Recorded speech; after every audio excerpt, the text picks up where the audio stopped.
Happy Tuesday afternoon, everybody. This is Fantasy Baseball on Deck, and welcome to the Spaceship. We're specifically here to talk about the guy on the screen, Adalberto Mondesi, former number one prospect in all of baseball with the Kansas City Royals. He's been there for 7 seasons. He's been in the major leagues since he was 20 years old. That makes him 27 years old now.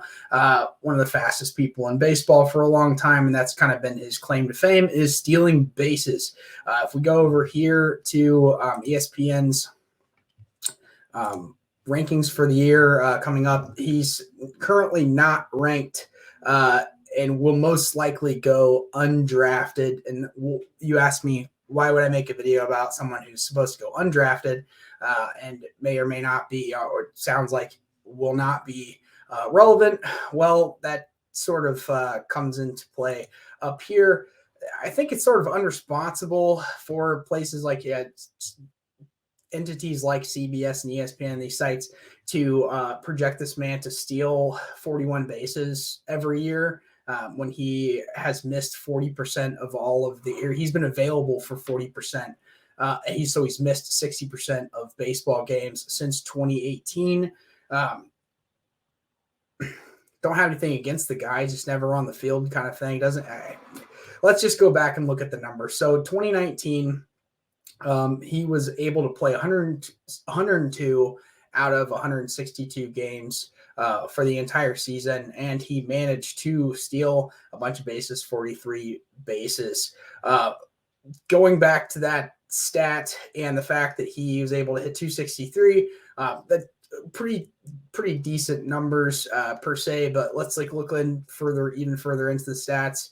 If we're going to the 2019 season, which again is his most healthy season that he's had, and only played 102 games out of 162, only had 176 total bases for the entire year, which equates out to about a 1.6 bases per hit. And the fact that they're also projecting him for this upcoming year, he's going to get 123 hits and take away the home runs, and the fact that he won't be stealing from third if he gets a triple. To say that he's going to steal second base or third base 30% of the time, like any time that he gets on base, he's going to steal 30% of the time, and he's going to have an 80% success rate given his health, is just not reliable. But we have to talk about this guy because in category leagues, if you're going to give this guy the upside of stealing 41 bases, he becomes a fairly independent player if he can get on base.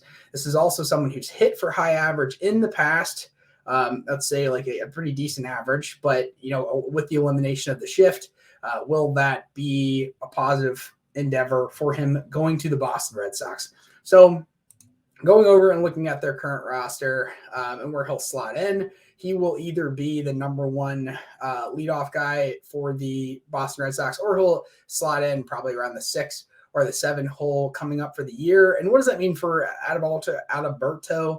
I think that coming up to the majors with the Kansas City Royals being the number one pick in baseball, and number one prospect in baseball, there's a lot of pressure to succeed. And the fact that every time he'd come up to a franchise that just came off of winning a World Series and has only lost since then, there's been a lot of pressure. Every time he comes into a season, he comes in, let's say probably not 100%, but expected to, live up to the hype that he was a number one overall prospect, and has just kind of never, found his bearing, found his feet. At 27 years old, a young man, has plenty of career left in him. It's not worth a draft pick, but it's someone to monitor, especially if you're playing in categories leagues. And I think that getting a fresh start in Boston, where the fans are expecting way less from you, he's going to slot in back in at shortstop. This team is not going to win a ton next year.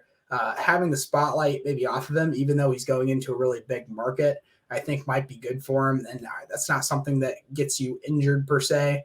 But I think that him coming to Boston and the elimination of the shift, he will be more productive when he is healthy than even years past. So that's the end on Adalberto Mondesi. The guys over at Fantasy Six Pack, which is another YouTube channel, they are super heavy into fantasy football. And then during fantasy baseball, they kind of focus in on and specialize with a lot of the dynasty and redraft dynasty leagues. I do redraft exclusively here, but it just gives me an opportunity to kind of talk to another community of people who love fantasy baseball as much as I do. So, if you have the yearning to hear me speak in another medium with other people. We actually recorded our first videos today, and we will be going over the outliers, outlier catchers, underrated catchers coming up into the for the 2023 draft as we prepare for the 2023 draft, because fantasy baseball is upon us. But anyhow, that's the end of my episode today. This is their website. I'll be again helping them out, co-hosting some of their fantasy baseball content, but also obviously be monitoring my own page and doing my own thing as well, as always. So have a great rest of your day, and go Red Legs.